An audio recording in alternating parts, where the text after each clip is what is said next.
Why the hell it get you started? Got me started. Why did they get me pissed off? Now I'm about to go NFL and kick this off.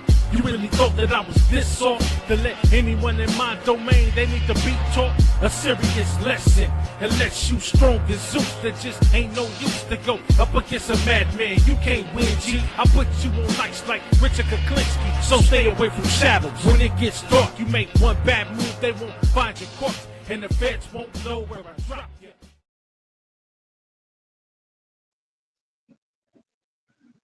Ladies and gentlemen, this is your boy Big Major. Welcome to a special, quick little impromptu show. I'm your host and owner of the channel, your boy Big Major. I want to go ahead and do a quick live this early.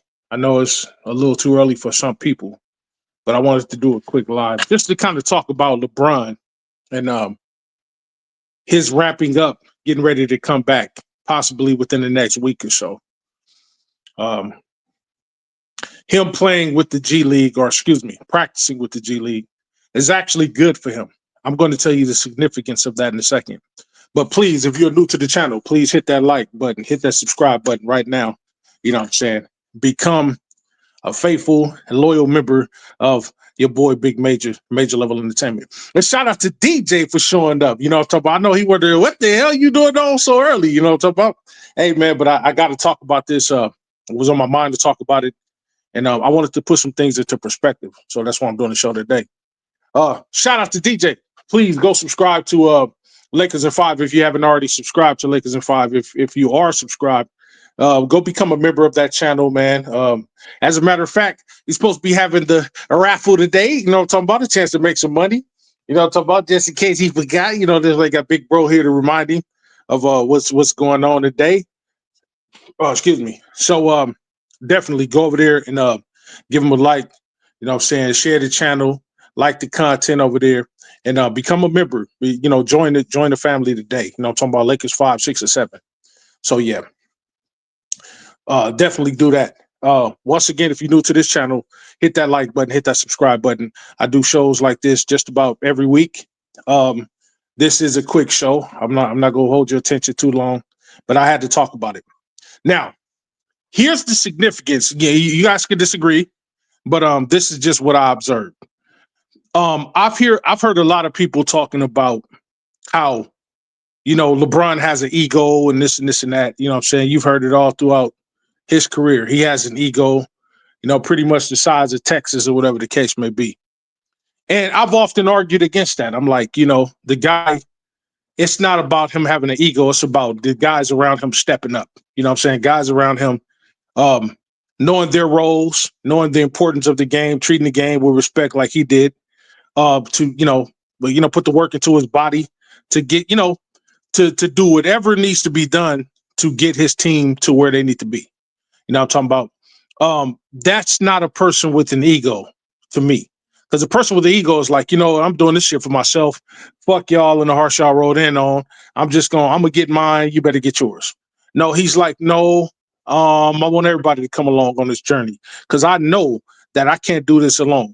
As great as I am, I know that I'm just one person, and basketball is a team sport. So that doesn't sound like somebody with an ego. Well, what leads further credence to me knowing that he doesn't have an ego is the fact that he has agreed to practice with the G League team. See, I want y'all to understand something. He don't have to do that. He can fall back and say, I don't want to practice with these dudes. I'm LeBron James. I'm better than that. Why practice with these dudes? I'm already in the league. I've been in the league 23 years. Some of these guys wasn't even born when I came in. He has the right to turn it down. He could say that. You know, this is LeBron. You know what I'm talking about? He pretty much writes his own ticket in the NBA. As much money as he made in the NBA. So you best believe that they came to him and asked him, hey, bro, you know what I'm saying? You getting ready, you ramping up or whatever. Do you want, we want you back on the court as soon as possible. I know you want to get back out there. would you be willing to practice with the G League? Just kind of start you off light. We don't want you to do heavy practicing or anything like that. We're not saying playing the game over there, whatever the case may be. But would you be willing to practice and work out, with the G League just to start off, just to kind of play it safe? They had to come to him. They didn't just say, all right, LeBron he's gonna practice with the G League because he has to. No, that nigga could have said, hell no. A Jordan would have said, hell no. A Kobe would have said, hell no. These is niggas with egos. That dude said, you know what? Yeah, let me go ahead and practice with these youngsters. And you know what? Here's the significance of it. It's better for him to practice with these young guys, fresh talent, than to go out there and practice with the team that he knows right now. Because guess what? That young crowd is going to give him the vigor that he needs to get out here on the court. He's already acclimated to the NBA. He knows the speed of the game. You know what I'm talking about? He know what it feel like to play with Vando and Luka and AR and guys like that, NBA level talent. But the thing that they don't offer that the G League players offer is G League players is hungry. Remember, these dudes are trying to get a spot in the NBA, the main floor, the main rosters on any team. They're hungry. And to be honest with you, if LeBron is thinking the way that I'm thinking, as an older gentleman, I want that young hunger around me, because guess what? That's going to put a fuel on the fire that I have. You know what I mean? So LeBron being a cerebral guy, I'm willing to bet one of my bank accounts that this dude is thinking like that, or something close to it. Like, hey, look, I want this young hunger around me. You know what I'm saying? I'm gonna need it if I'm gonna be relevant until I get off the court or whatever the case may be. Then I'm gonna want to have young talent around me. You know what I'm saying? These youngsters is gonna run me. You know what I'm saying? I'm gonna want to run because I'm gonna see them. I'm gonna want to hang with them and get with them. That's gonna boost my energy. So when he gets back out there on the floor, you ain't gonna see a 41-year-old dude just dragging around out there. He gonna have his stints where he gonna slow down or whatever the case may be. That's just happened with age. Father Time is undefeated. You're gonna show your age. But for the most part, when needed, that hunger that he's playing with these young guys, practicing with these young dudes, he's gonna remember that hunger and he's gonna apply it to the NBA main floor. Trust me, ladies and gentlemen. If he's thinking the way that I think he's thinking, this was strategic. Yes, I'll practice with the G League. Hell yeah, I'm going to practice with these dudes because I want to build that hunger back. Ladies and gentlemen, the closer he gets to retirement, and he is more closer to retirement than he is to the beginning of his career. I don't care if you say he played 5, 6, 7 more years. He's still closer to retirement than he is his prime. And I'm telling you, as time winds down, the years go by, he wants to win another championship before he leaves. And he knows the best way to do that. The time is now. He knows he has to buy into whatever role is going to be his role or whatever the case may be. When he comes back, he's going to accept whatever is offered to him. Now, that doesn't sound like a player with too big of an ego. That sounds like a player that's like, hey, this is, it's going to be good for the team, but what's good for the team is good for me too. Because as he goes, the team goes. So he's like, I'm going to do my part to make sure that saying, well, no matter what sacrifices I have to make sure that the team is good. Because if the team is good around him, that further helps him get that, achieve his goal of getting a championship. So that this year won't be a total wash. He's already missed 11 games. I know he's burning up that he missed that many games. To start the season, we ain't ever seen LeBron miss as many games. To start. So it's killed. So you think that hunger is not burning in him just because he ain't out there talking too much about it. He ain't saying much about it. But I'm telling you, the hunger is burnt. I know, bro. I know. Any nigga that's of some type of age, some type of substance that feels like he may be getting irrelevant because the young guys around him is shining or whatever the case may be, he's going to make sacrifices and assurances to make sure that he stays relevant in the way that, in the most positive way. You know what I'm saying? The most impactful way. What better way to do it than to, hey, I'm going to practice with the G League. Now they've ramped me up to 5-on-5 practices. First it was just, single practice, single practices. Now I'm practicing with a full 5-on-5 scheme. I'm running football drills over there, over there in South Bay over here in El Segundo, California. I'm at the Equinox. I'm running in the pool. 41-year-old motherfuckers don't do that. When the last time you seen somebody this age in the NBA do the shit that he's doing? I'm going to tell you, you haven't seen it. You know why? Because he's the first motherfucker to do it and probably going to be the last person to do it. Vince Carter wasn't doing it. Karl Malone wasn't doing it. Shaq wasn't doing it. All these motherfuckers played 19, 20 years. They wasn't doing it. They just got old with the game and said, hey, man, I'm going to go out the way I go out. Hang around these young guys, be a bench guy, you know what I'm saying, relegate myself to the bench and do nothing and just ride myself on out. 10 points a game, 7 points a game, 8 points a game. This dude just came off a 24-8-8 campaign last year at 40. Sixth in MVP voting. Sixth. Now, most people say, oh, that's not one or that's not top 5. But at 40, that's not impressive to you. That's still top 10. That's not impressive. Got voted to his 21st All-Star game. He'd been in so many of the motherfuckers he didn't even want to play. Didn't have to play. But the fact that he got voted in, yikes. Still making all NBA teams. This is a dude that's 102 years old, still doing this. And he's still playing. Most people are like, oh man, we want him to retire. And I asked this question. I say, do you want him to retire because you think he's not good enough anymore, which is absurd, or do you want him to retire because you're tired of seeing him play on the court and you want to see young talent? Or are you tired of him because he's long outlasted all of your titans and gods on the court? He's outlasted everybody. Everybody that was there when he first came is gone now.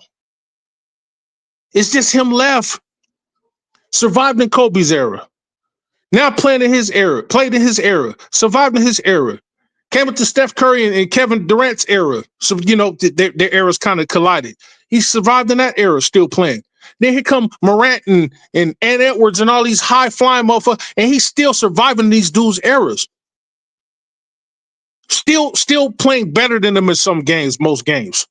Still top 10 in the NBA after 23 goddamn years. So, ask yourself, do you want him to retire because you're tired of seeing him? Because he's beat your gods and your titans and your lords? He's beat all these dudes, so you're like, damn, I'm jealous. I want this nigga to retire because the further he goes, the further he pushes himself out of, through the stratosphere, like he pushes himself so far away from my favorite player that I want him to retire right now so he don't add up no more points, no more playoffs, no more chances to get a championship ring. That's what it is. It's not because he's not good, because any motherfucker to tell me that 24-8-8 ain't good, you ain't lying to me. You lying to yourself. And I know you a goddamn lie. I don't give a fuck if I hate a player. I hated Jordan.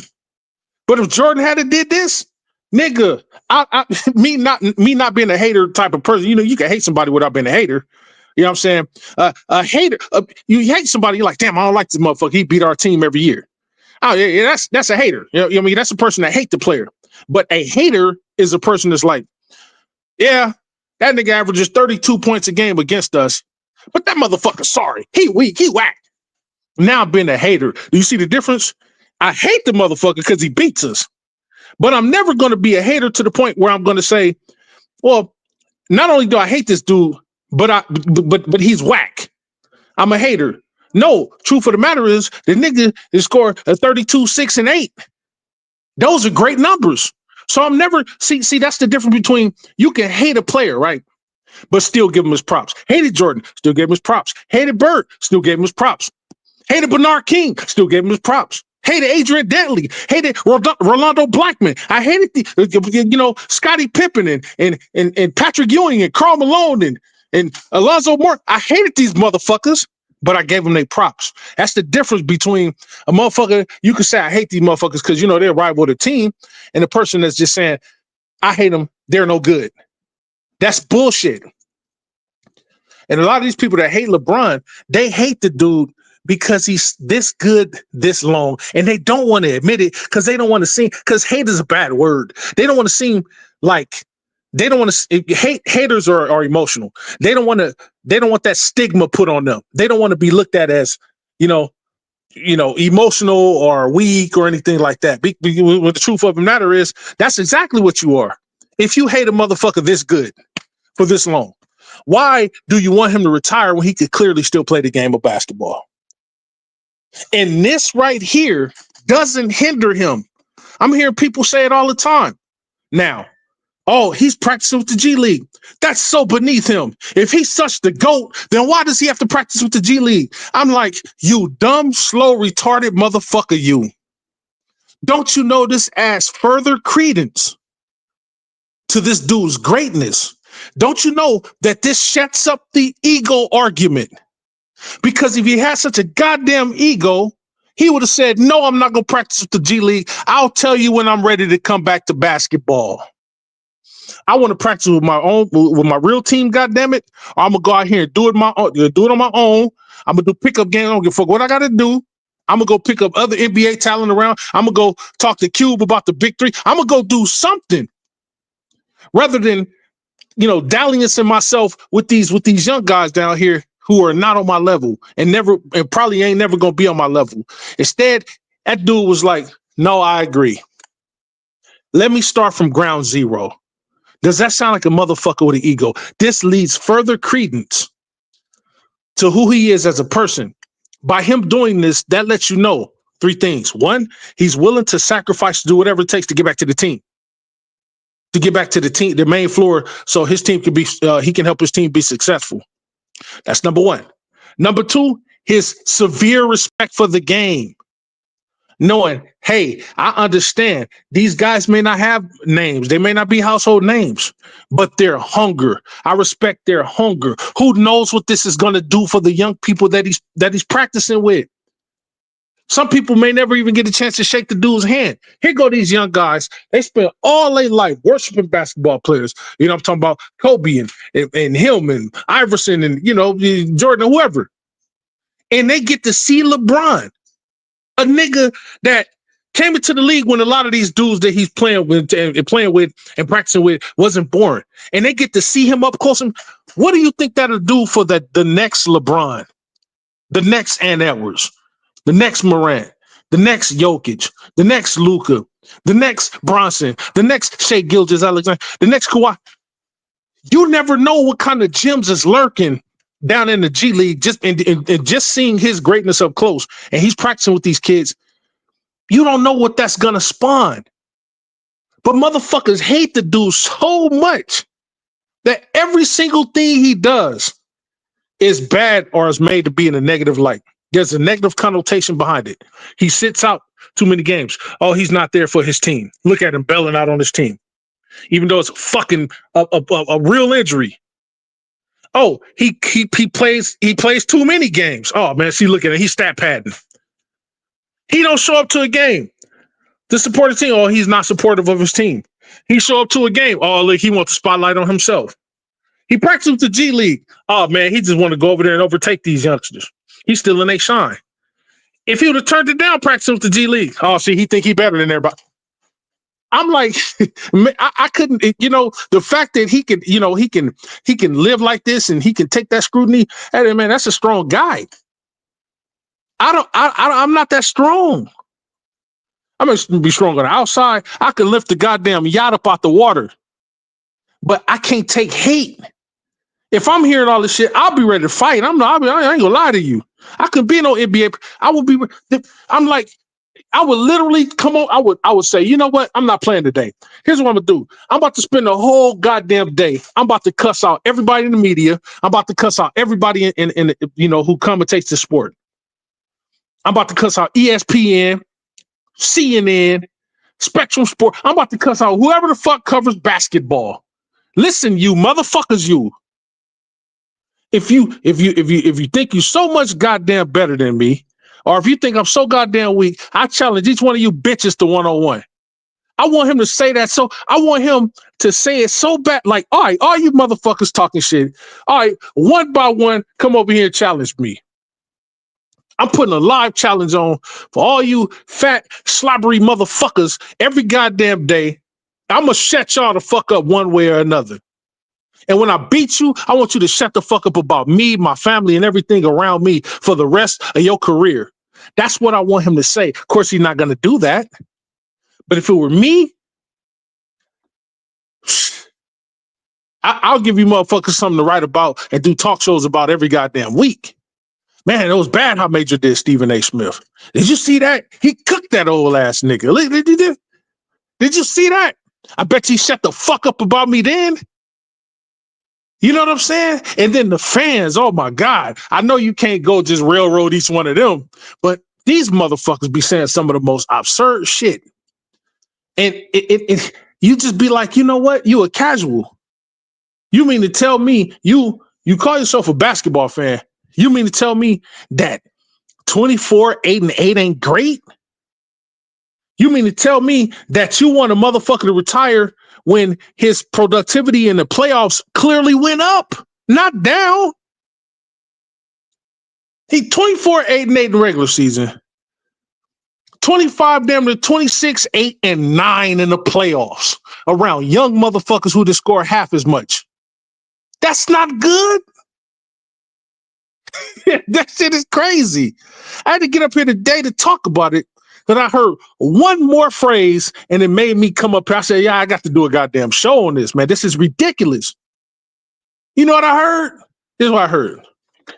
Man, how big of the ego of this guy, the size of the ego of this guy, how big of an ego must you have to get out here and want to practice with the G League guys before you step out on the court and practice with your own teammates? After I heard that, ladies and gentlemen, I went berserk. I went absolutely berserk. These motherfuckers kidding me. Ego because he's practicing with the young guys and not his own teammates. How's that an ego? That's actually a step down. That's the most humble thing you can do for a superstar like that. Him stepping down to the G League and practicing with these dudes, you know what that's equivalent to? That's equivalent to my little brother at DJ, hosting a major level show. Here he is over here. Lakers in 5 got his own show. He's the general over there, the king over there. Big time show. The greatest in all of YouTube lore when it comes to the Lakers stuff. You know what I'm talking about? 500,000 subscribers and 700,000 members. And he said, you know what? I'm going to host Big Bro Show for a day at Major Level Entertainment. I got 3 subscribers. I ain't even got no paid membership services yet. And he said, no, I'm about to take time out, come down from a throne, come over there and host Big Bro Show right quick. This is the Major Level Entertainment is the G League, ladies and gentlemen. I could say that because guess what? There's no ego in me. I'm proud of Little Bro Show. I love it over there, man. It inspired me to start my shit back up. I don't feel bad that I have a smaller show. I'm just starting off again. I started doing this YouTube shit back in 2007. I started before anybody you see on YouTube now, I started before them. Show was big and everything, but I let ego get the best of me, and I had to start all the way over from ground zero. Bro started the show, 4 years ago?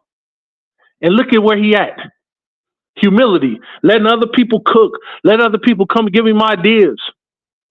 He put together a team over there that's got his back. If he don't know something, he got a team of guys over there that's gonna figure it out for him. And now look at where he is. That's where LeBron is at. LeBron, I got my shit. I'm up here. I'm LeBron. I'm who I'm gonna be. I got shoe deals. I got deals with different companies, food companies. I got my own production company. I got several thousand employees. I got this, I got that. But you know what? That doesn't matter to me right now. What matters to me right now, well, as long as I'm playing, is the fact that I can still get on this court and play basketball.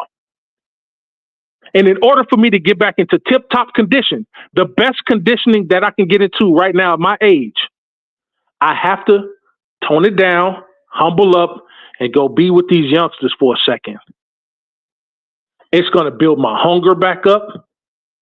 It's going to build my thirst for the game back up. It's going to revitalize me. And if I'm going to do another year or two after this year, this is the best thing for me. And if the best thing is for me is to be humble and go ahead and practice with the G League, even if I got to play a goddamn game with the G League once. If it's best for me, then in the long run, I know it'll be best for my team. And what's best for my team is the most important thing to me, because if my team wins, I win. And I bet you he's thinking like that, ladies and gentlemen. So for those of y'all that think he's still got an ego, I urge you casual motherfuckers to really start watching the game and not just highlights. That's number one. And number two, for those who do watch the game and not just the highlights, those who are not casuals, but you a hater, please go and reconsider the way you think about things. And think to yourself, hey, you know what? Is this ego driven or is this humility? He's not just doing this just for himself. This is for his team. This sounds like a man who want to get back to the team. I'll do whatever the fuck it take to get back to the team, boss. That's like getting a promotion. That's like you've been demoted, right? You've been demoted at your company. Okay, he haven't been demoted, but I'm just saying, use this scenario. You're demoted at your company. You went from floor manager to a floor supervisor. Okay, you still got a power position. You still control a couple people on the floor. You went from manager to supervisor. Okay, they tell you you have 90 days to do exemplary work down here on the floor as a supervisor. You know what I'm doing? Short of kissing ass, I'm doing everything that's asked of me. Major, we need you to stay extra 2 hours after your shift is over. Okay, boss, whatever you need. Hey, Major, we need you to come in on Saturday. We want you to do it 4 hours on Saturday. Hey, Major, we want you to train the forklift drivers. You think I'm not saying no to none of that? You know why? Because after that 3 months is up and I go for another review, you're going to remember, hey, I took a weekend shift when I told you my wife was sick. Hey, I stayed after work when I was late for a dinner appointment with my wife. I did this when I was supposed to go visit my grandmama. I did this and I did that. I never turned down none of your commands in 90 days. You're going to consider me again when it comes time for promotions again. Major, you did exemplary work in 90 days, 3 months, like as promised. Here you go, your whole position back. Ladies and gentlemen, I'm doing whatever the fuck it takes to get back into tip-top condition with who I need to get back into tip-top condition, for whatever I'm doing it for. LeBron is doing this. I talked to my doctors. I talked to the Lakers doctors. I got my own personal doctors. I talked to my wife. I talked to Bronny. I talked to Bright. I talked to Zuri. I talked to my mama. I talked to Rich Paul or Maverick Carter or whoever the fuck he has to consult with. Lewis, H. Davis, whoever the fuck he has to consult with. I talked to all these motherfuckers and they said, you know what? It is best for you. Go ahead and do it. It's temporary. Do whatever it takes to get back to what you got to do. So fuck what the fans is talking about. Fuck what the stands is talking about. Fuck what the haters is talking about. Fuck what Stephen A is talking about. What Skip is talking about. What Kwame Brown's talking about. Fuck that. Because them niggas ain't out on the court with you. That's what I'm telling LeBron if I was his advisor. Now, see, personally, I think LeBron needs a nigga like me on this in the corner. Like, hey, look, yeah, you got your Rich Paul and Maverick Carter and all these motherfuckers, and you got your personal security, but you need a motherfucker that you don't know that's gonna keep it real with you. I don't even gotta have a title. Just When you go down his payroll, just go, okay, Rich Paul agent, Maverick Carter partner, this person, that different person, and I'm way at the bottom of the totem pole, and it says Major, real nigga. That's gonna tell you some real shit. And this is what I'll tell him. Hey, fuck what everybody's talking about that's outside your circle. Do whatever it takes for you to get back onto that court and be the great that we know you to be. That's it. And don't worry about reporters and people saying stuff behind you. My personal job, you ain't even have to pay me. My personal job is when somebody get to opening their mouth about you, they don't even have to know me, will never see my face. Somebody go to talking about you. My job is to close their mouth for you. That's my job. I'm a closer. That's my title. Closer. LeBron's 6'5", 6'6" assistant. He's a close. We don't know where this nigga came from. He's bigger than his bodyguards. I'm the closer. So as nigga get the gap, yeah, that nigga LeBron. Pow, boom, right in the chops. And then just walk off, step over the nigga body and walk off. And then when they put the camera in my face, put the mic in my face, hey man, I don't know what happened. All I know is that the dude was talking. Next thing you know, he went to sleep. I don't know how it happened. What you asking me for? I'm just a lowly closer. Matter of fact, I'm gonna have a mask on every time motherfuckers see me. You ain't gonna never see my face. I'm a ghost. You know what I'm talking about? But I think everybody needs to know, if you're a fan of the game, just the sports, all jokes aside, understand what that sacrifice, that greatness comes with sacrifice, man. It does. That's just not basketball. It's in anything you do in life. It comes with sacrifice. You know how many times I had to sacrifice being away from the family to go make some money for the family? Fuck the money for myself. I don't give a fuck about the money for myself. But if I got a $25,000 assignment and it's going to pull me away from the house for a week, guess what? Best believe I done already talked to the queen about it. Hey, queen, look, this 25 goddamn racks. How many motherfuckers you know 25 racks that do what I do? You got to go to, you know how many checks you got to work a regular job to get 20? Some niggas don't make that a fucking year. So you're going to be without me for a week and you're going to understand this shit. You knew your job was dangerous when you took it, when you got with your boy. You understand what I'm saying? So you got to make sacrifices that you don't want to make sometimes. Fuck, I got to be away from the wife. You know what I'm saying? The kids for a week or two. God damn it. But you know what's going to happen in the long run? In the long run, what's going to happen is that wife and kids ain't ever going to want for anything. You might be tired as fuck, but they're not going to want for anything. It's going to be house full of food. It's going to be clothes on their back, roof over their head, protection. That's what matters in the end. Every human being is obligated to make sacrifices for their family. Now, if you're alone or whatever the case may be, you ain't got family, you wouldn't understand that. But this dude got family.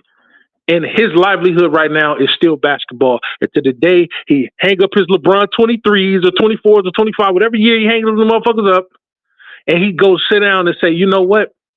Bronny and Bryce, y'all go ahead and take over sports. I'm about to sit on my ass and enjoy my golden years. That's where it's coming to. That's where it's coming to for me. I give myself 3 years. Then, ladies and gentlemen, Major is sitting on his ass. I could have sat on my ass when I was 40. But I got too much energy to just sit down. So for me, 2 or 3, 4 years for me, maybe 54, 55, whatever case may be, boom, I'm done. Sit on my ass, got enough money to last me for the rest of my life. And then long after I'm dead, got enough money in my legacy to last my family long after I'm gone. But I'm setting shit now, making sacrifices now, taking long hours now to make sure that everything is cool so that when I do decide to sit on my ass, the only thing I will be focusing on is how to open a motherfucking pickle jar. That's it. Damn, how do you get this motherfucker open? I ain't got the grip in my hands no more. Hold on, let me call Lewis right quick. Everybody should have that their advisors. Everybody should have people around them that kind of, that's going to help you. That's going to help push your, push your legacy, help push your brand. You know what I'm saying? You got to have people around you. Like LeBron smart. He got all the people that from his neighborhood around him. He got homegrown guys around him. You know what I'm saying? You got to do that. He making sacrifices. This right here, going to the G League to practice, sacrifice. Sacrifice. And anybody that is willing to make sacrifices to make his team or himself better, got all my respect. Hate him if you want to, but I'm not on that hate train. I'm not a stan either. I'm a fan. I'm just calling it how I see it.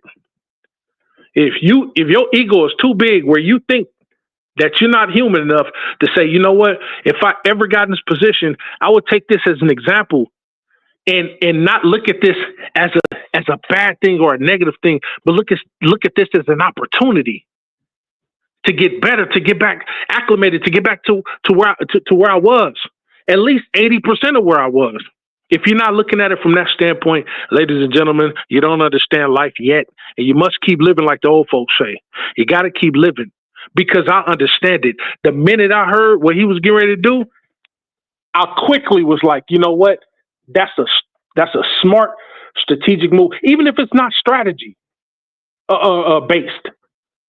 Even if it's not strategy based, it's still a smart move on his end because it revitalizes him, and in a way, it kind of revamps his career a little bit, or not refuel his career, but it kind of brightens the light. His career is dimming. It's dimming out. Guys like, you got these good guys. These guys are getting more athletic than ever, getting more taller than ever, getting more, skilled than ever. And LeBron is still able to handle, to live in a world of the Wembys and these new guys coming about like this and stuff like that. He's able to survive in this world, still scoring what he's able to score, still impacting the game the way he's able to impact the game. Enough for him to be top 10 today, after being in the league almost a quarter of a fucking century, to be that impactful today, man, that speaks volumes to me. I can't hate. I'm sorry. I don't share y'all same hate. I don't. And this will set me apart from a lot of Laker fans, people that call themselves Laker fans. A lot of you motherfuckers ain't. Because if you're a Laker fan, you'll accept anything great coming to the team, because before that motherfucker came to the team, we wasn't doing a goddamn thing in sports. I'm sorry. I said it. I don't give a fuck what you say, but even in Mumba's last couple years, it was horrible. We were a horrible team. Don't make me bring up the record now. I know we love Kobe and we love players like that and stuff like that, but I got to keep it a band. We suck, and Kobe knew we sucked. That's why he endorsed LeBron to come over here. He was like, yeah, I ain't got no problem with him coming here. Who got a problem with it? So-called Laker fans had a problem with him coming over here from Jump Street, not me, because I knew he was coming over here. That's number one. Number two, why the fuck would I have a problem with a superstar coming here? He's a superstar. That motherfucker wasn't no motherfucking fucking Kwame Brown coming here. I'd have been like, oh, what the fuck we need him for? This is LeBron. And by the time he came over here, he was still in his prime. You mean to tell me that you love one motherfucking player so much that you're mad or jealous because another star is coming up? Man, y'all niggas is crazy. You can't possibly love your team if you don't want greatness to come up. I can't stand Jokic. But let us find out Jokic is coming to the Lakers. What you think I'm going to do? Accept that nigga with open motherfucking arms. I'll be at the goddamn arena. Jokic! Run and jump in that nigga arms. Yeah, wee! Nigga, are you crazy? That's Jokic.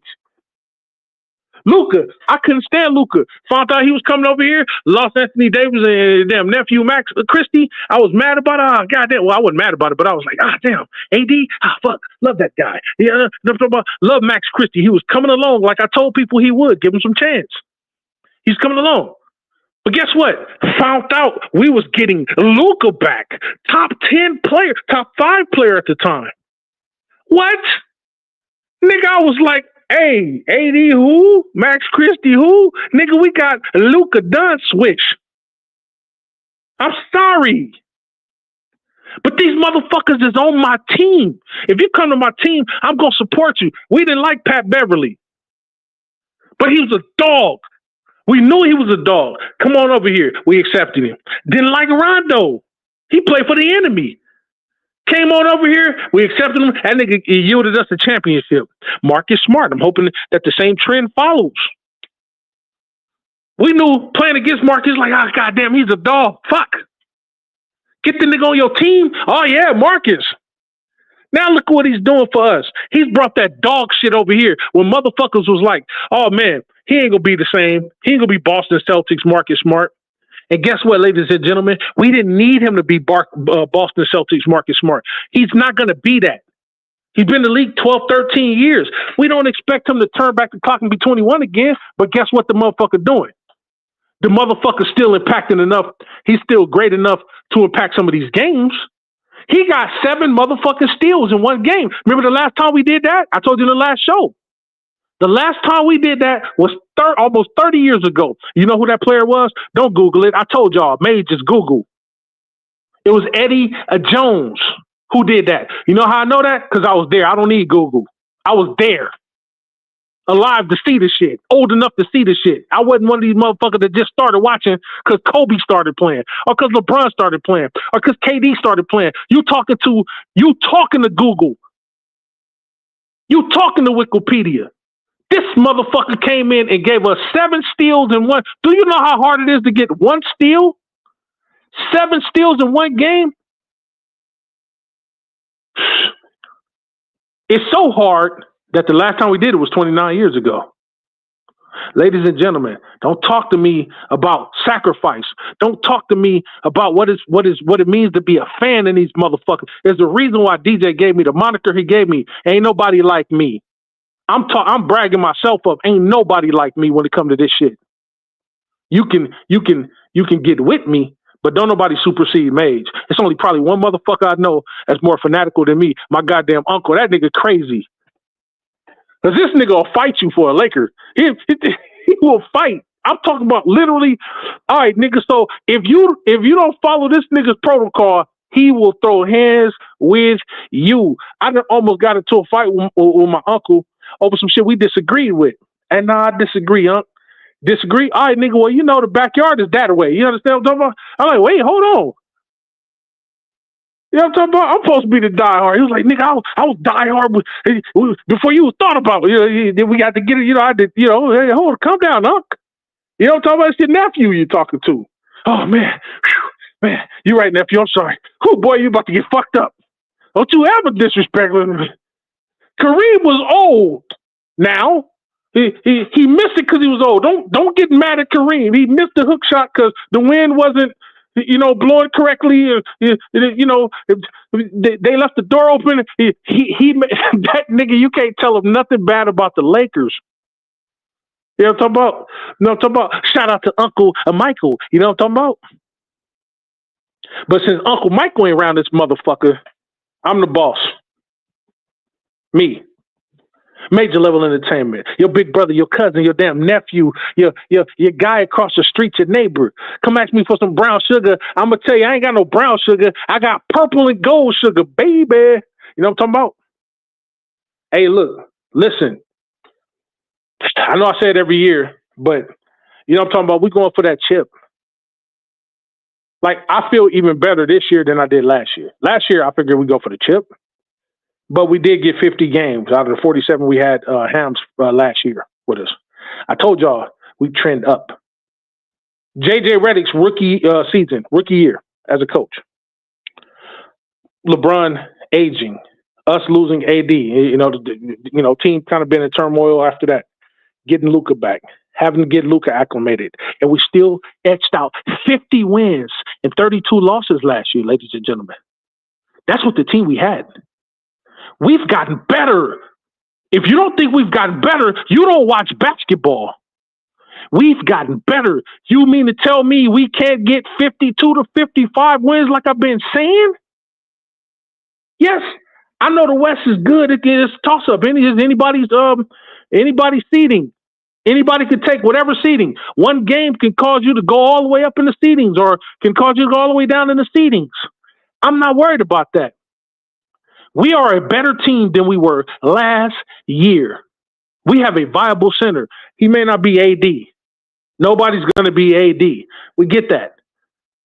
But goddamn, 18 to 19 points and over 10 rebounds a game is fine enough for me. And everybody else is brought in. Now we got dogs like Laravia with Marcus Smart alongside of Vando for your defensive entertainment and enjoyment. Austin Reeves is coming into his own.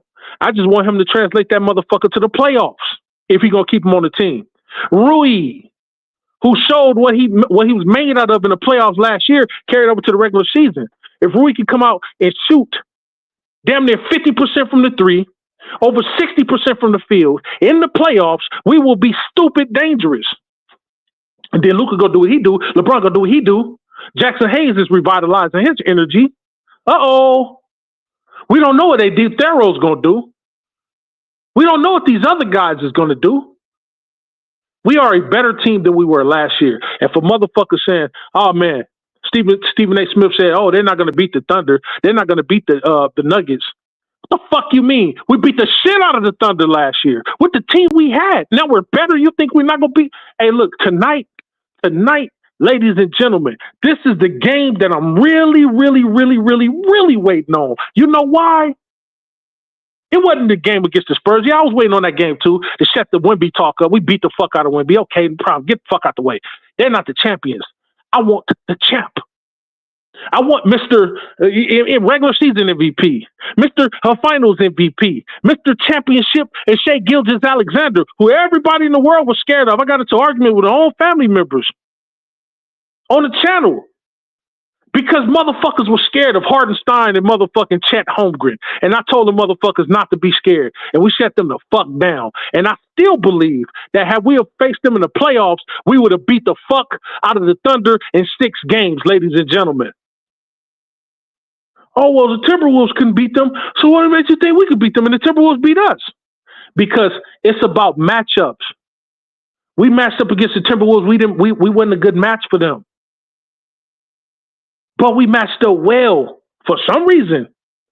Even though they had 2 centers over there, we matched up well with the Thunder more than we did the Timberwolves. Had we have gotten to the end, to the Western Conference Finals with the Thunder, we would have beat the Thunder, ladies and gentlemen. But since we don't do shoulda, coulda, wouldas, I'll forego that right now. But let's see how we play tonight. On the road against the Thunder. And if we beat the Thunder, ooh, I'm going to talk all kind of shit. I might do a motherfucking show tomorrow morning. Like, I won't even wait till 1 or 2 o'clock to do a show. I'm going to do a show the minute I wake up. Upon waking up, I'm going to, if we beat these motherfuckers tonight, ladies and gentlemen. Oh, I swear to God, I'm going to talk motherfucking shit. I'm going to call out names. I'm going to do everything that I'm going to get all kind of attention on me. I'm going to, oh my God, bro. Motherfuckers better hope we don't beat these dudes. Cause I've been here, oh, they ain't gonna beat the Thunder. If we beat these motherfuckers tonight at their house, ooh, don't talk to me. Don't talk to me. I don't want to hear not now, motherfucker, get up on Little Bro channel or get up on my channel and utter a motherfucking word. If you better hope we lose tonight. If we beat these motherfuckers tonight, I don't want to hear shit. Even if we go the rest of the year losing, I don't want to hear a motherfucking thing about tonight. It's one game at a time, ladies and gentlemen. I'm so serious, nigga. I'm serious as a motherfucking heart attack. That's on both my parents, rest in peace. I better not hear a motherfucking peep out of nobody if we beat these son of a bitches tonight.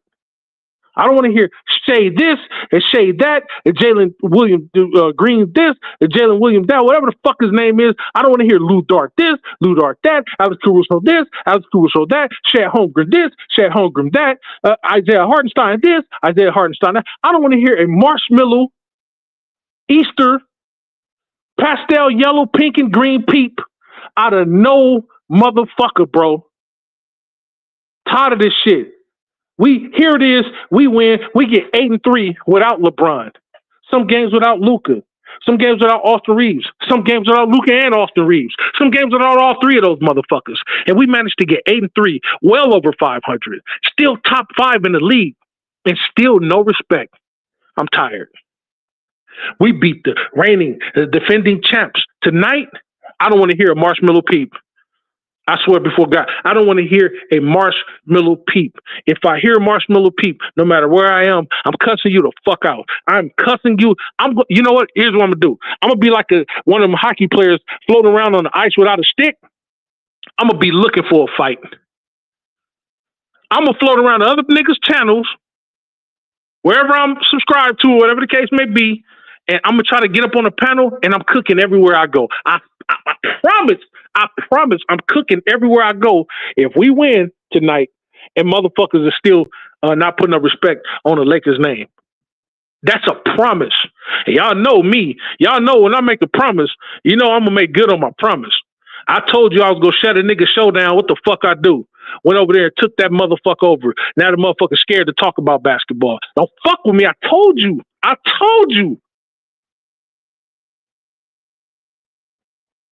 You playing with fire. You understand what I'm talking about? Purple and gold fire. Told you. Nigga, I'm Shao Kahn of this motherfucking shit. Now, enough of me talking. Let me go ahead and see what the family's talking about over here in the chat. Hold on right quick. We got a Go James Conzo, a.k.a. Chris, a.k.a. Let me cook this nigga right quick, a.k.a. Fuck around, find out, a.k.a. the Brisket Barbecue Baron of the Bayou, ladies and gentlemen. Because on my mama's side of the motherfucking family. And thank you for showing up to the channel, always supporting Big Cuzzo, man. Really do appreciate that. He says, that G League jersey looks good on Brun. I'm trying to tell you, you know what I'm talking about? It just lends further credence to the greatness of this guy, man. You know what I'm saying? A lot of, men of lesser standard would look at this and be like, this is a demotion or some type of punishment of sorts. But he's looking at it like it's an honor. And because of that, he's making a sacrifice. That's going to make, when we win the championship this year, that's going to make it even more deserving because, you know what I'm saying, we playing our game, man, and we're doing whatever it takes. All these guys are being bought in. They're doing whatever it takes to do their part to get this team winning, including him. The small things that matter more than the big things sometimes. You know what I'm talking about? Cuzzo says, that would be crazy if they send Bronny back down to the G League and play alongside Brun for a game or two. Yeah. I don't think he's going to play a game, but he's definitely practicing with the guys, for sure. Now, I'm talking about, Go James says, no, facts, Cuzzo. They have to test or let LeBron test himself out right now against, someone or something. We don't want Brun to go out there and get hurt, not playing for weeks to start the season. Absolutely. You have to get yourself acclimated. What better way to do it than with these youngsters out here? Even if it looks like he's a lion amongst kittens, let him go out there and get those wheels turning. You know what I'm saying? Get the wheels greased and turning. So then when so he spins over to the NBA floor. Next thing you know, he's balling. Everybody talking like, it's going to take him a while to get acclimated. This is LeBron James. 1 or 2 games, like DJ said. 1, 2, 3 games, maybe the third game back. He's going to be back to where he needs to be because he's going to read it. He's going to adapt. He's going to read and adapt to Luka's play, AR's play, Rui's play, Ayton's play. Remember, he ain't played with Rui. He ain't played with none of these guys this year. Ayton, he have yet to play with Ayton. Have yet to play with Marcus Smart. Have yet to play with Arabia. Ain't no telling what he's going to do with these guys on the floor. We dangerous, ladies and gentlemen. I'm telling you, we dangerous. Cuzzo says, LeBron asked about to break another record. The oldest guy to play for the G League. And there you go. It's just record after record after record. Just keep breaking them. And you know what? I'm here for it. I'm here for it all. You know what I'm talking about? Go James says, yeah, it's good to hear he's getting ready to come back. And for the haters that say he's ducking, we still have to play damn near all these teams once, twice, or even 3 or 4 more times. Yes, we absolutely do. He ain't ducking nobody. I've been hearing that stupid shit too. Did we duck anybody last year? Fuck no. When his road dog AD went down, did we duck anybody? Hell no. Nigga went out there and did what the fuck he was supposed to do. It was the other niggas around him not doing what they were supposed to do. Shut that narrative down. Cuzzo says, yeah, it's going to be a showdown. It's going to show down the ego. Cuzzo, yeah, absolutely it is. Remember, he also broke his own streak on purpose with games starting by coming off the bench against the Bulls a few seasons ago. Yep. So where the ego at? Once again, motherfuckers is looking. They're not looking at. They're looking at the outline of the game, but they're not looking at the heart of the game. You know what I'm saying? They're just looking at the negative parts or whatever the case may be. Look at the whole motherfucking game in its entirety, and then come give a full take about it. You know what I'm talking about? That's why a lot of niggas ain't doing. The cousin says, oh, he's clapping for his teammates. He wants the spotlight. He's standing in the huddle, in the team huddle. He wants the spotlight.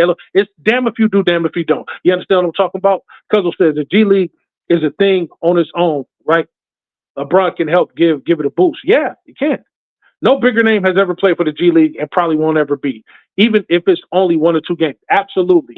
And this is just him practicing. Look at how much fanfare is getting just off him practicing in the G League. You know what I'm talking about? So that go to show you where it is, where it's going to be. You know what I'm talking about? Cuzzo says the G. Oh, yo, hold on.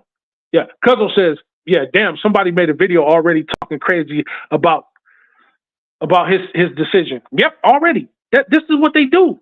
Not focusing on the game, not focusing on the team that they're playing, not focusing on these young guys around them, and then everybody is so quick to say, well, LeBron is he's not giving anybody a chance to, you know, not giving the young guys a chance to thrive or whatever the case may be.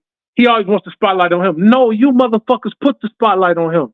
This dude can just be sitting on the sideline eating a blueberry donut, and next thing motherfuckers know, oh man, LeBron, I thought he was supposed to take care of his body. Why the hell did he eat a donut?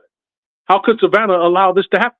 Like, why are you talking about him and not talking about Wemby? Or not talking about Shea? Didn't these motherfuckers just win the championship last year? Why are y'all focusing on what the fuck he doing and not doing?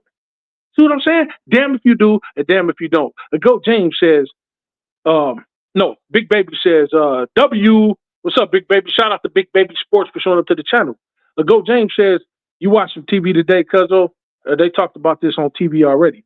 No, I haven't. I see a lot of Instagram posts, you know, Twitter feeds and stuff like that. And that's what's making me, you know, do my show now. That's why I had to come on here to do it early because I know I was like, I ain't going to have time to do it later. You know what I'm talking about? GOAT James says most of these fans are just as dumb as some of the GMs and team owners. Ask Nico and Mavericks about the owner. Yeah, absolutely. Exactly. Absolutely. Shout out to Laker Girl 36. Shout out to Laker Girl 36. Little sis, please go subscribe to her channel. There's go another Laker channel right there. One of the best in all of YouTube, I'm telling you. She got those fire interviews over there. Go take a listen. Give her some support. Go over there and like. Subscribe to that channel right now. Don't make me tell you again. You know what I'm talking about? And Big Baby says, I think this is his last year. I think this is the last year with LeBron in LA. And I'm okay with him leaving next year. It's the Luka Doncic era. You know what? I told DJ this a while back, but I'm actually looking forward to LeBron retiring. Not in a bad way, not in the way haters might think. Reason why I'm looking forward to LeBron retiring is because I'm sick of his haters. Sick of haters saying something bad about him at every turn. I'm sick of his stands. I'm sick of everybody. If you're not a fan of the game, if you're not a fan or don't respect what this man has done in 23 years in the game, I would rather him retire still on top of going out on his own merit, still at the top of his game, than to have him stick around and be scrutinized for every single fucking thing he does. So I want him to retire for a different reason than other people would. Haters want him to retire because they hate us. Stans don't want him to retire, and people that are fans are like, you know what? He's given as much as he can give to the game. He doesn't owe he doesn't owe anything else. He's put his body on the line. He's given 4 championships out there. He's made a lot of organizations money. He's brought a lot of organizations back from the dead or near death. He doesn't do he there's nothing else that he needs to prove himself. So yeah. So when he retires, it's gonna be what it's gonna be. But I don't want motherfuckers to come back later and say, man, the Lakers ain't shit. No, keep that same energy. He's gone now. This is Luka team and AR team. If they sign AR to a long extended contract, AR and Luka alone will not hold this franchise up. Trust me. 5 years, AR and Luka, if that's all we got on the team, that's not going to be enough. I'm telling you that right now. I'm always going to love and support my Lakers, but I'm telling you right now, it's not going to survive with just AR and Luka being number one, number two option. AR may be playing good. I know everybody's lulled into believing that he's just starting to make him, but him and Luka together is not going to work. They're going to always need a viable big alongside them. Now, if you add Giannis to the mix, now you're on to something. But when LeBron leave and it's just AR and Luka, that's not going to be enough for the Lakers to sustain a legacy. I'm telling you that right now. As great as Luka is, and as good as Austin has been the last couple games, whatever the case may be, it's not going to be enough. I don't give a fuck what y'all talking about. It ain't going to be enough. I'm telling you right now. I've seen this shit before. It's not going to be enough. So you motherfuckers could keep thinking that Luka and AR is going to do this shit alone, but they're not. When LeBron leaves, we better get another motherfucking superstar over here. I'm telling you that right now. Go James says, salute, Laker girl. He says, salute, Big Baby Sports. He says, it's nasty work to think Bron's name still have the haters in the bond. Yeah, it's crazy, bro. It's crazy. Go James says, Kobe had to make it clear about LeBron coming to the team because remember he had an issue with Shaq back in the day. I think his super fans somehow still live in the past like Jordan. Absolutely. Absolutely. You know what I'm talking about? There he is. Laker Order World Wolfpack. Once again, ladies and gentlemen, go subscribe to that channel. That's another member of the family, little bro. Please go subscribe to Laker World Order Wolfpack. That is Angry Laker Fan, ladies and gentlemen, formerly known as Angry Laker Fan. He said, salute, Major. Salute, bro. Appreciate you for showing up to the channel. It's very, very rare Angry shows up. He's just as busy as I be sometimes. But so whenever he does come over here, I shout out to little bro. You know what I'm talking about? Micah Alexander, my guy. Thank you for showing up to the channel, man. He said Marcus Smart is legit right now. What he's doing is what we need. What up, Major? What up, Micah? Yes, absolutely. You know what? I don't think he's getting enough props. So I always try to prop up Marcus Smart. I'm glad we got a dog over here on the Laker team that you know, he brought back some defensive prowess to the team that we haven't had in a minute. Yes, we had Vando, whatever, but just Vando. You know what I'm talking about? Now we got 3 defensive dogs over here. Don't sleep on Laravia, too. Laravia is a defensive dog, too. I know people look at the color of his skin, but I'm not like that. I'm looking at the impact the guy has out there on the floor. Even if he's not scoring, he's impacting somehow, some way. He's getting in the face of the defense. And he said, you know what? I mean, he get in the face of the offense, the opposing team, and say, you know what? I'm about to hinder your shot. Or I'm about to make you do a stupid pass. I'm about to play these passing lanes. I'm about to try to draw a steal. Now, I might not get the steal, but my team might get it and going back the other way for 2 or 3 or a foul.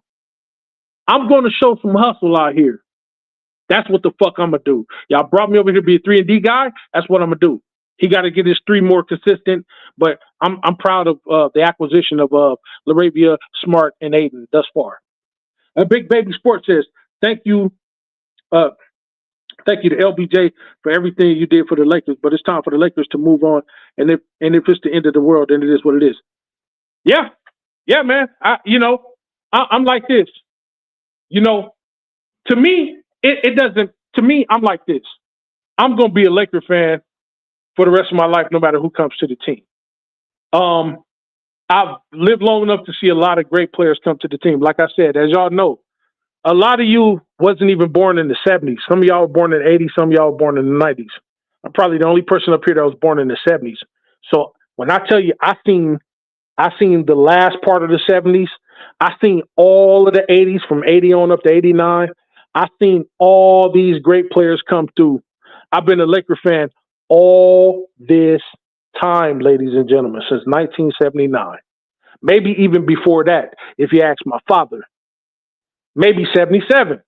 Because my pops used to sit me. I used to sit on Lazy Boy with Pops. Pops had me on his shoulders, and he pointed at Kareem. Son, that's the greatest basketball player of all time. You see that dude with the fro, with the little spot in the middle of his head? Number 33? That's Kareem, son. I remember 1977. I knew it was 77 because you could see it on the bottom of the goddamn screen. April 30th, 1970. I remember that vividly. So maybe I've been a Laker fan longer than that. But I'm talking about when I really started really watching the game on my own and really grasping, getting a hold of, the name of the players and stuff like that. That's Norm Nixon. Oh, that's Spencer Hayward. Oh, I know that guy.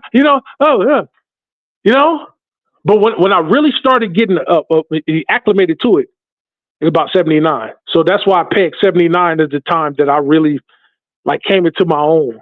I'm talking about. Yeah, I'm talking about going to kindergarten, talking about, what Kareem did last night. Kareem got 5 rebounds in 3 minutes. He got 2 blocks. Kareem had 10 blocks by the end of the game. I was able to do that. So 79. So I've been a Laker fan longer than niggas have been alive. You know what I'm talking about? So that qualifies me to speak on this shit real tough. So in saying that, I'm cool. When whoever retires, I'm cool with it. But I want my team to thrive and go on. When we lose a star, get another one. The Lakers have always been about 2 superstars or better. That's the way it's always been. That's been the gold standard. You know what I'm talking about? It's always been that way. Kareem and Magic, Shaq and Kobe. Even back in the day, we had semi-stars or quasi-stars. Before there was a Shaq and a Kobe, I'm talking about Eddie Jones and Nick Van Exel. They were stars in their own right. When Shaq left, they're Kobe and Gasol. Guys like that. We've always had the LeBron and AD. We've always had 2 stars. Always. So LeBron retire, I'm not going to be bitter. Only people that are going to be bitter is the stands and maybe a couple of the haters, because then they're going to be like, oh, he retired. Oh, it's always going to be a conundrum when it comes to, the whole LeBron topic. He got haters. He got people that, he got haters. He got people that worship him. He got people that just simply love him, because of what he's given to the game. And he's been a great player. I'm not a hater. I'm not a stan either. I'm a fan of the game. I'm a fan of him. I was a fan of him before he came to the Lakers, because even though I'm a Laker fan, I have been fans of players outside the Lakers. I'm a big Dr. J fan. The big Dr. You can't tell me shit about Dr. J, because I've seen some of the ABA games with my own 2 eyes. So I was a big Dr. J fan. That nigga didn't play for the Lakers. I was a big Barkley fan coming up. I patterned my game after Barkley, power forward, undersized power forward, or under-height power forward. Big Barkley fan. But I'm a Laker fan. I mean, if you're a fan of individual players, it's okay to be that. But when it comes to team dynamics, I've always been a diehard Laker fan. You know what I'm talking about? Always been. I would say just about I was born one. You know what I'm talking about? I was raised in California my whole life. I was just born in Jersey. Y'all know the story. I was born in Jersey. My first 2 months of my life, I'm in Jersey. The next 50 years of my life, I'm in LA, Watts, California, Compton, where I live at now. So trust me, I'm qualified to talk about this shit. Niggas be like, you wasn't born in LA. Motherfucker, I was 2 months. I hate when motherfuckers say that. Like I'm not validated to talk about it because I was born in another place. That shit don't matter. 2 months, nigga, you might as well say I was born in Watts. I've been out this motherfucker since I was 2 months. I was born in 75. A lot of you motherfuckers that was born out here was born in 10 years after me. Don't tell me shit about you can't say this and you can't say that. Motherfucker, I was raised and bred out this motherfucker. I know more about LA than some of you motherfuckers I was born. You niggas, you could have been born in the motherfucking at the Forum talking about you wasn't born here. But motherfucker, I was 2 months old when I came back to this motherfucker. My family was already living here. Moms and pops was on vacation and shit out there. Nigga, my pops was from East LA. Watts, California. So can't nobody tell me shit about what the fuck I know or what I don't know. I'm a 70s baby. I saw more of your life than you seen in your life. Can't tell me shit, nigga. I know all about this. I remember when before TV, when games was tape delayed. I remember when the Lakers played at the Forum and they had the motherfucking Forum Club that I used to sneak in that bitch. All the time I used to sneak in that motherfucker. I remember when Boston used to come to town and when they would beat the fuck out of us, them niggas would get chased all the way back to the airport. They wouldn't even go back to the hotel. They'll go to the airport and have their luggage brought to them later. Nigga, I remember shit like that. I can tell you stories that the motherfucking media don't know simply because I was right there or I seen it or heard about it. Come at me with that bullshit talking about I don't know what the fuck I know. Nigga, my Laker fandom is valid. Ask me something about the Lakers. I bet you I'll tell you what it is without going to Google or without going to an older family member about the shit. Nigga, I lived it. I had to smoke a nigga the other night. Nigga was like, hey man, ain't you from Jersey? Yeah, I was born in Jersey. Yeah. And your point? Well, nigga, I was born in Inglewood. What year were you born? 1991? Oh, nigga, don't talk to me, motherfucker. I got kids almost your age. I was born in 91. Nigga, I know more of your life than you know. You don't even know every street in Inglewood. I do, nigga. Motherfucker 35 go argue with me. You 35 and you go argue with a nigga that's almost 55, nigga. Get the fuck out of here. Don't let my face fool you, nigga. I look young, I sound young, nigga. I'm old as a motherfucker. You understand what I'm talking about? I know shit about LA that motherfuckers that was born here don't know. You gotta go ask your uncle or your big brother or your daddy or your mama or your grandfather. Nigga, I could tell you what used to be right there on the corner of Central and Imperial. You motherfuckers can't even tell me who built the Watts Towers. Don't play with me. I'm major. You know what I'm talking about? I'm the fucking governor out here. I keep telling y'all niggas that. I'm the governor out this motherfucker. You understand me? If you want to know something, you ain't got to go to YouTube. You ain't got to go to Google or Wikipedia. Nigga, you ask me. And I'm going to tell you. And if I'm wrong, nigga, then you can go stack the information I give you up against somebody else. And I tell you, I won't be that far off. I take pride in that, y'all. I'm not bragging. I take pride in knowing what the fuck I know. I don't know everything, but I know a lot. I've seen a lot. It burnt, man. One of the most painful stories of my life is when Kareem retired. That's my GOAT. To this day, still to this day. I know LeBron, has done what he's done, but Kareem at heart is my GOAT.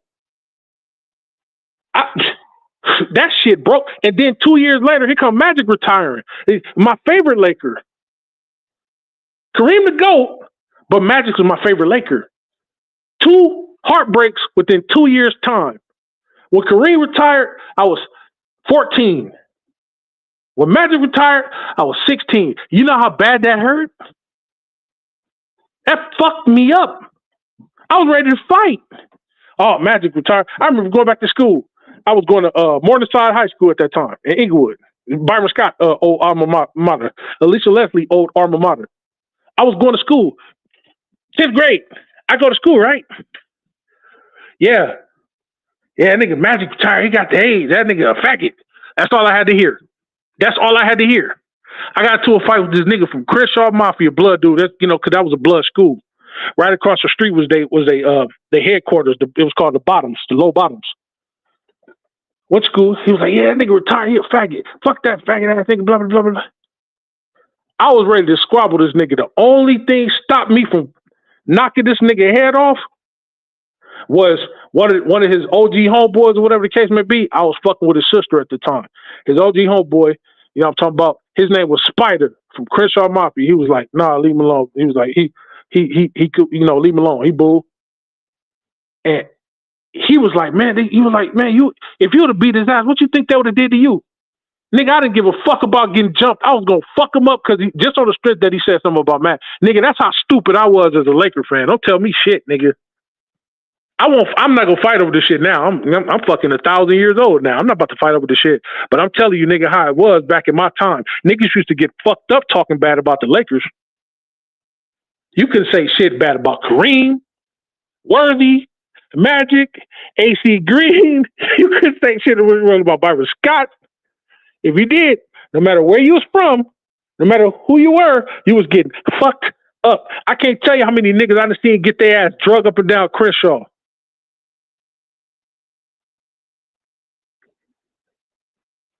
Telling you, one day I'm gonna do a show on just some shit, just a bunch of shit that I've seen coming up, man.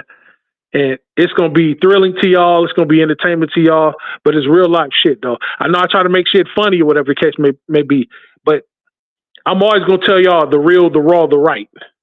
No matter how funny it sounds, nigga, this shit has been real for me. Let me get back to the chat. Go James says, damn, Unc about to throw them bitches. You throw them bitches about his Lakers. Yeah, my uncle, man, my uncle was stupid. Now that nigga was born and raised out here. You know what I'm saying? Watts OG. That nigga will beat your ass over his Lakers. Now that nigga, we almost got into it. We almost got into it twice. The one time it was over some Lakers shit, and then another time it was just on some other shit. You know what I'm saying? You know how it be sometimes. Your uncle wanted, you know, you get big, whatever you want. You just test your uncle, whatever the case may be. I think I must have said something back to my mom, and I didn't cuss or anything, but I kind of spoke back to her. My uncle was around. That nigga was like, "Hey, wait, come here. What you say, cuz?" I was like, "Nah, man. I was just saying, like she, I'm not the only person around. I'm just." He was like, "Nigga, I don't give a fuck, nigga. Whatever your mama tell you, I mean, wait, hold on, Unc. Hold on now, nigga. I'm 18 now. You know what I'm talking about? You see these guns I'm holding? You see these soup bones I'm carrying around? You know what I'm talking about? I walk around here with 22-inch pythons and fucking nigga, my neck and my shoulders is connected. I don't think you want this, Unc." That nigga just laughing at. He sit back. He done hunched this. He done turned his head to the side and crossed his arms like, "Hey, just keep talking, youngsters." I'm like, "Yeah, nigga. I'm 18 now. Yeah, nigga, blip, blah, bloop, blah, blip, blah, blah." You know what I'm talking about? At that time I had just got my first degree black belt in Kempo. I was boxing over at Hoover Street Gym. I already had hands. But now I got disciplined hands. I'm like, yeah, okay, I'm not no regular nigga now. This is before I went to the military. You kind of squaring up at me, and that's the wrong thing to do. You're like, yeah, I'm bigger than you. He like, "Oh, yeah, that's fine, youngster." He was like, "Oh, come on, the backyard's over there." All right, nigga, we ain't got to do the backyard. We can do it right now, right here, right now, bro. My mom was like, nah. She was like, no, you got to learn. Come on out here. I walked outside, right? As soon as I went down the ramp, walked outside, walked alongside the house. I'm ready to get back there. I'm thinking I could take them like that. I'm bigger than them, stronger than them, swollen than them.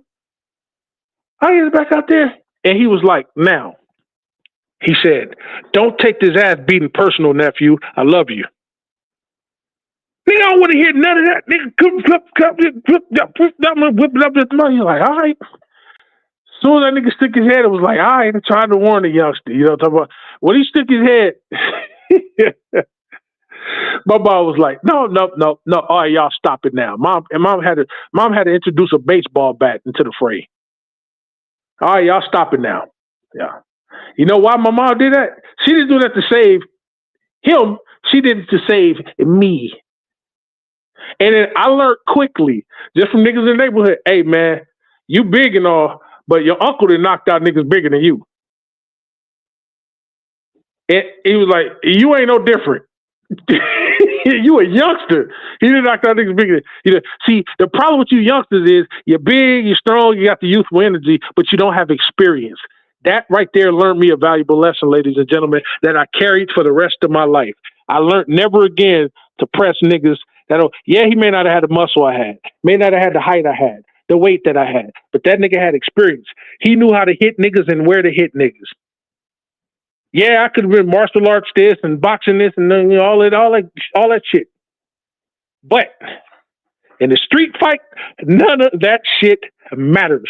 This nigga came up fighting with Tookie and these niggas. This nigga came up fighting with Craig Musson and these niggas, Raymond Washington and these niggas, Jamal Burns and these niggas, Bigfoot Wallace and all these niggas. He ended up fighting, came up fighting with Baba Louie and Mousy and all these big time Crips and Blood niggas. And I was just a regular 18-year-old dude that had some muscle on them. My mom saved my ass. We talk about that shit today. Now he in his 70s. We talk about that shit to this day. Like, yeah, he was like, oh, yeah. I said, hey, I remember the time. He's like, yeah, bro. Who your mom saved you? You about to get fucked up. And now I'm that old nigga. When young niggas get to testing, I'm like, youngster, do you know who I am? Do you know what I am? I would, nigga, I don't give a. Okay, that's fine. I'm just telling you that I can fuck you up. I'm just telling you, nigga. I know places to hit you at whereby, nigga, you would just be bleeding out slow. Like, don't fuck with an older nigga that know what the fuck he doing. You know what I'm talking about? But I had to learn that from Unc. So shout out to Uncle Michael. You know what I'm talking about? Anyway, let's get back to it.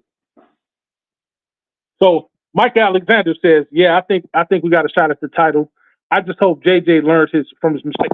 That's the thing, bro. That's the thing that another thing I wanted to talk about. I could do a whole nother show on that. But JJ, he did make a lot of mistakes. And the main thing is learning from your mistakes. Okay. One mistake he made was overplaying his guys. Okay. You don't want to run your players into the ground. They're like workers. You don't want to, if you've ever been an employer, if you've ever had people under your employ, you don't want to work your workers harder. Like now, I train with a security firm. I'm a security consultant. Every now and again, I train people. Just because these young people got the youth don't mean I'm going to run them into the ground. I'm not about to have them doing 14, 15-hour shifts. I'm not about to do that. I'm going to have them doing exactly what I could do. I know I can't work 14, 15, 16 hours sometime, not at my age. So why run them into the ground? And then some of these guys won't even last long enough to make it to my age in the industry. No. You go in here, you do this. Don't work hard, work smart. You know what I'm saying? Teaching them crowd control, teaching them how to control a crowd, teaching them how to conflict resolution, things that I learned in the military, things that I learned just by being insecurity, having been a bouncer, having been a regular security guard, having been a bodyguard, things like this. I'm showing them how to be smart, and everything don't have to turn into a fight. Learn to know where the hot spots are in certain groups and situations. If you see a person heating up, you don't argue back with them. That's number one. You have to turn down the situation. Conflict resolution. Okay. I'm gonna shut up. Let me hear your side. Okay. This is this and that. Okay, now I understand your gripe. Okay, now let me hear this person's side. Okay, and then don't take sides. Compromise. Once you learn how to do that, you can resolve a whole lot of shit. And then you're able to walk home later that night with some money. They're able to go on about their business, and nobody got hurt. Now, if you must use force, here's how you do it. Yada, yada, yada, such and such, blah, blah, blah, blah, blah. And that's how you do it. You got to work smart and not hard. And that's why a nigga is where he is today, having survived 32 years in this game doing what I do. Now I'm talking about knowing how to resolve things, because I care more about getting money than I do about the violence. Some niggas get into, oh man, I get to fight. No. No, this is the $30,000 contract. I'm not about to fuck this up. I get to take this home. No middleman. Oh, no. Let me try to resolve this conflict. Okay, why are you fighting? This nigga spilled a drink on me. Okay, you spilled a drink. Did you apologize? No, I ain't apologize to that nigga. What the fuck I look like? Well, first of all, your ego and your pride is the reason why you niggas kill each other. Apologize to him, bro, and mean it. That's all you got to do. It's not going to make you less of a man to do it. Sometimes it works, sometimes it don't. Dude, hey man, you know what? Sorry, I let my pride get the best of me.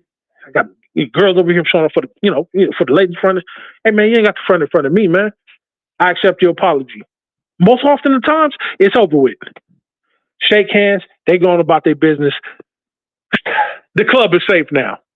Now I can go back to the door. Oh shit! Oh god, I thought I was going to body slam him and put him in the full Nelson. Oh, ladies and gentlemen, it's hard out here for Major. Y'all don't know the shit I had to go through. You know what I'm talking about? But I'm here. You know what I'm talking about? And I can teach niggas how to be better men. So yeah, hopefully JJ learned from his mistakes, man. And don't overplay those guys. And rotation. Give everybody a chance to get acclimated. Because if the playoffs come about, you're going to want everybody on your team ready. You know what coach I have the utmost respect for when it comes to stuff like that? Greg Popovich. That motherfucker made sure everybody was ready, include niggas that was in the reserves. Hey, look, be ready. Tim Duncan might go down. You need to step up. I'm in the G League, coach. So what? Get ready.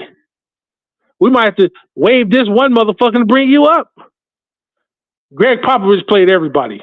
I don't give a fuck who you was. He was no respecter of persons. Hey, what's your name? My name is Bruce Jameson. Nobody ever heard who the fuck you are? Get your ass out there. You've been practicing? Yes, I've been working on my 3-point shot, like you said, coach. Okay, you're supposed to be a 3-and-D guy. This 3-and-D guru. All right, get out there. Show me what you got. And that's why the motherfuckers won as many times as they won, and why he's one of the most winningest coaches of all times. If JJ want to be a great coach in this game, especially today's game, learn to get everybody on the team acclimated to the team.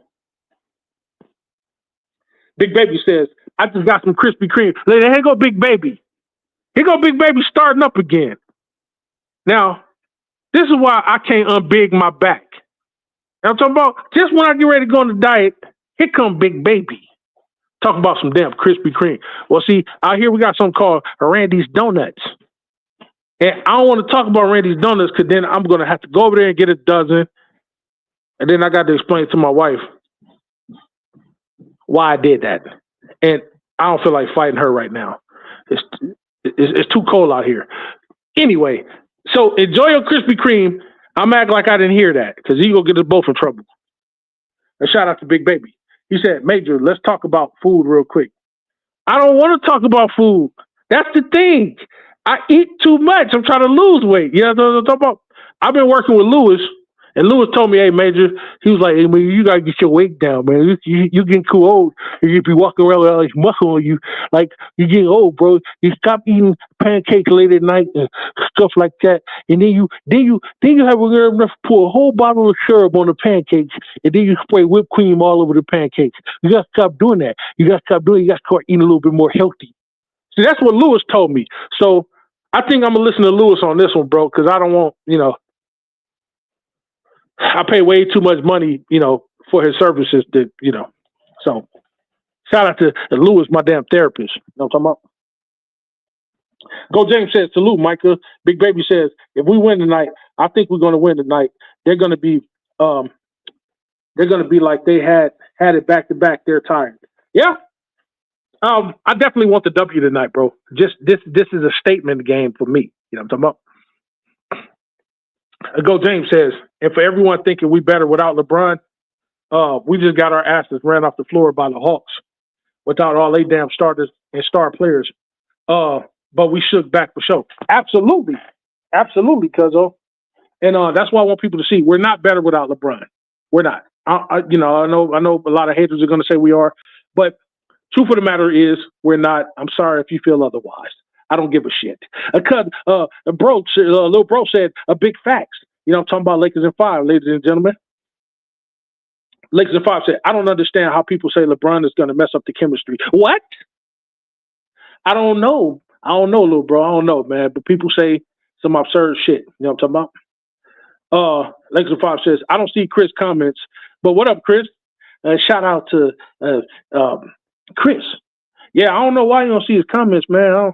I don't know what the hell is going on. I think maybe his phone might be messing up. But I'm gonna try to read all the comments. He said, "Oh, thanks for clarifying that, Cuzzo.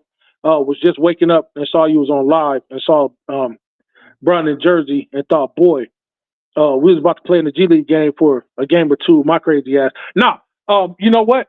At first, that's what I was thinking. But then when they emphasized practice, I was like, yeah, he's going to definitely practice.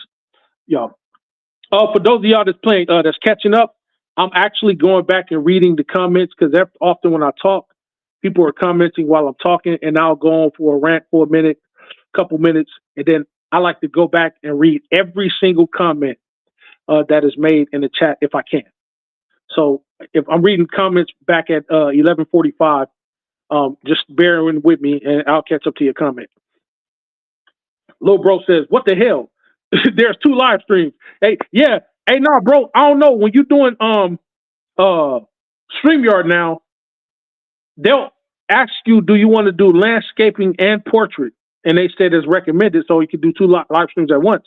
And so I just clicked yes, and you know that the fucking shit is happening. I don't know how, but it's crazy. You know what I'm talking about? Yeah, it's crazy how that happened. But I just follow their instructions. Go James says, yeah, it's crazy because all the greats that played 20 seasons can give you whatever they can and still be placed wherever they rank. Kareem gave you what he did in the last 3 years and still top 3. Yeah, absolutely. Absolutely. Alexis 5, I was commenting on the other live stream. Weird. It's crazy.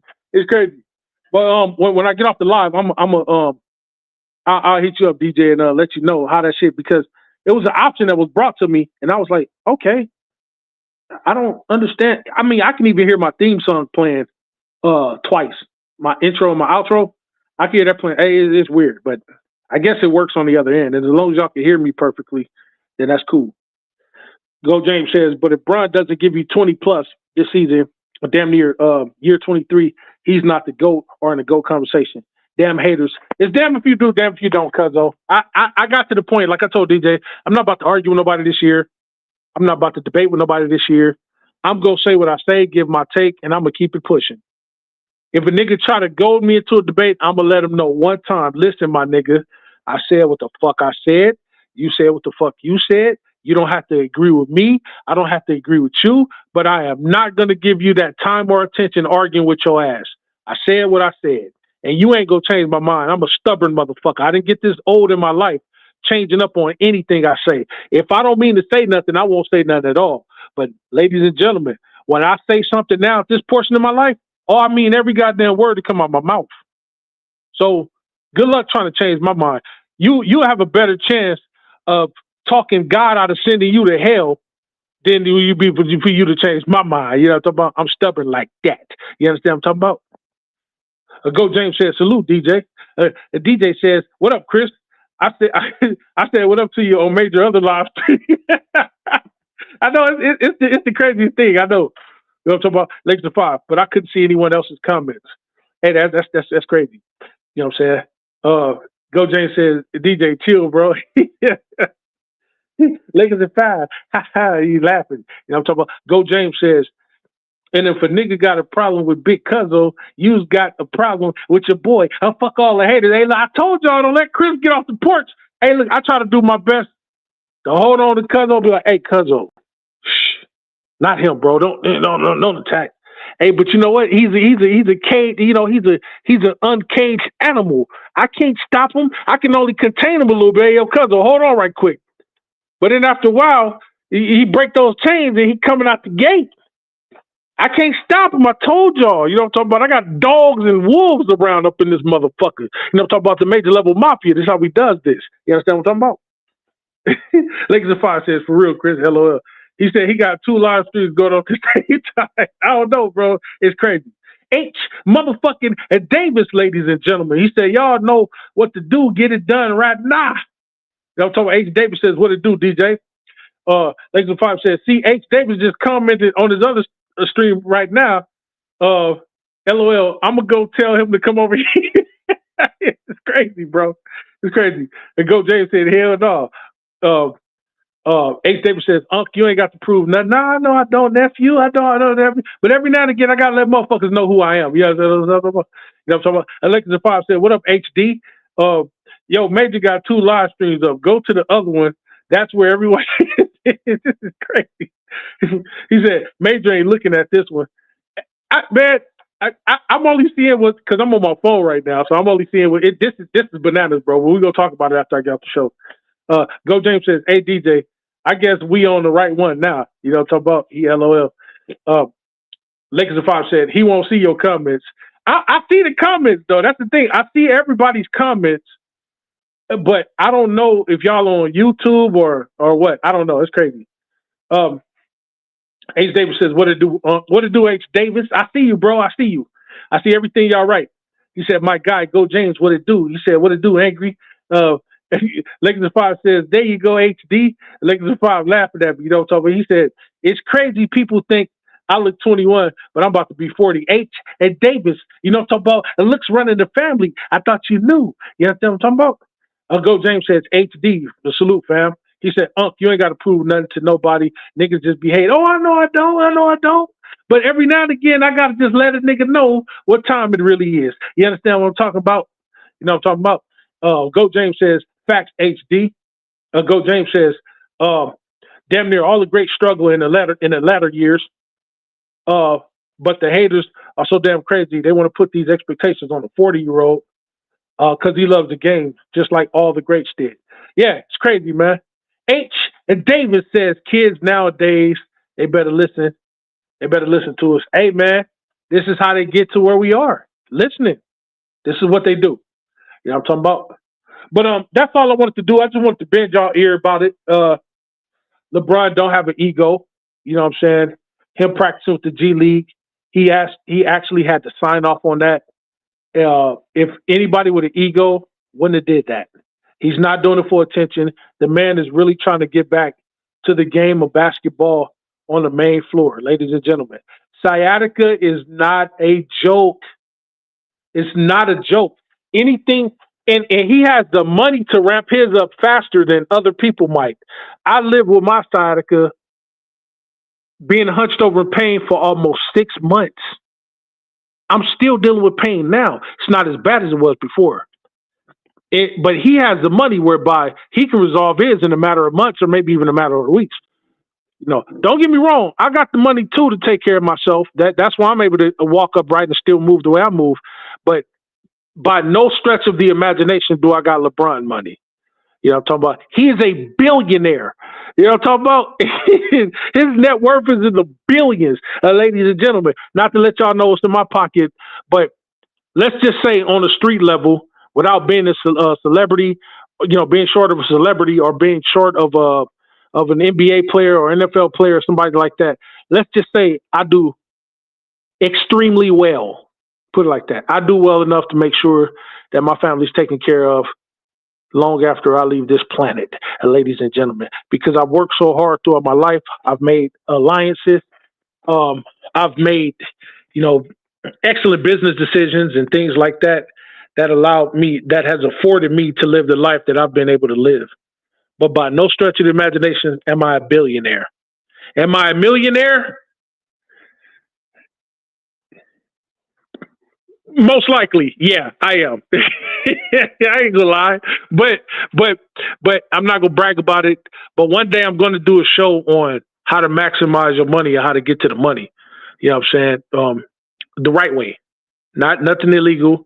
But I'm gonna show y'all what I did, what worked for me, and hopefully it'll work for y'all.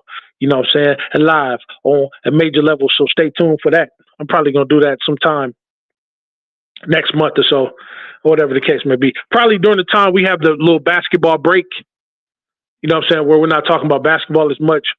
I'm going to do a non-sport show.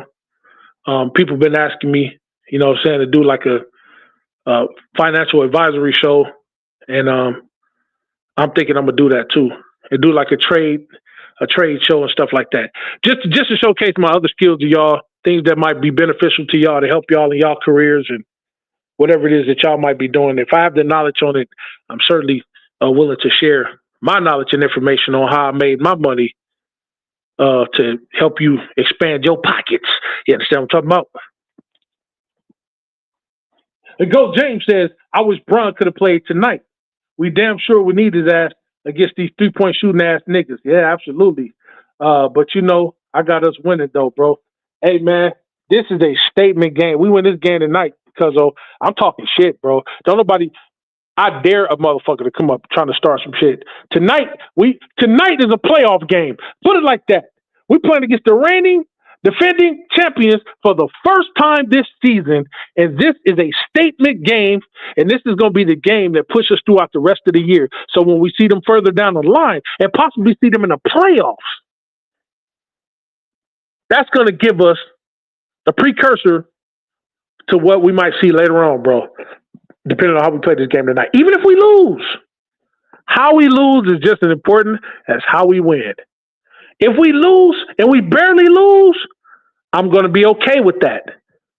But if we win and we beat the fuck out of them by over 8 points, that also is going to be just as important. Or even if we barely win, that's just going to be important too, because I'm like, okay, we barely won. We barely won against the team that is the, champions. So if we barely win, barely lose, or beat the fuck out of them, it's going to give me inside view as to how we're going to play for the rest of the year when it comes to these guys and talent like these guys. They're number one right now. For us to beat the number one team, that's number one right now. They were number one last year. The reigning and defending. There's something about that team that causes them to be number one again thus far. And I want to stop them or at least slow down their momentum before it gets too late. They was beaten one time this year. I might even have to go back and check out the game of the people that beat them to figure out what it is that we need to do in order to achieve that same thing. So I'm hoping that this game goes in our favor this tonight. I want to give a shout out to everybody that has showed up to the channel. Little bro, Lakers and girl, Lakers and 5 and Lakers girl 36. Please go give love and support to both of those channels. Angry popped up, showed up. Please go give love and support to his channel if you're not already subscribed. Mostly everybody that's subscribed to his channel is subscribed to mine. Mostly everybody that's subscribed to Lakers girl 36 and Lakers and 5 is subscribed to mine. Pretty much, they're over here. Y'all are over here because of them. You know what I'm talking about? So I owe some of major level entertainment success to my little brothers and sisters, and that's the way it's supposed to be. You understand what I'm saying? Please hit that like button, hit that subscribe button on your way in or on your way out. H. Davis says, we beating these motherfuckers tonight. I don't want to hear goddamn Marshmallow motherfucking Pete. H. Davis said that, and not me, but I tend to agree with what H. Davis says. You know what I'm talking about? Hit that like button, subscribe button on your way into this motherfucker, on your way out this motherfucker. This is major level entertainment. Real, raw, right. On behalf of Major Level and the Major Level Mafia, it's your boy Big Mage. I'm out. Peace and blessings, y'all. Everything I do is major. I'm getting major paper. Every time I rip a track, the shreds like a cheese grater. When I hit your spot, it ain't no way that no one can save ya. Like I said before, anything I do, I'ma do it major. Everything I do is major. And I'm getting major paper. Every time I rip a track, the shreds like a cheese grater. When I hit your spot, it ain't no way that no one can save ya. Like I said before, anything I do, I'ma do it major. Everything I do is major. And I'm getting major paper. Every time I rip a track, the shreds like a cheese grater. When I hit your spot, it ain't no way that no one can save ya. Like I said before, anything I do, I'ma do it major. Everything I do is major. And I'm getting major paper. Every time I rip a track, the shreds like a cheese grater. When I hit your spot, it ain't no way that no one can save ya. Like I said before, anything I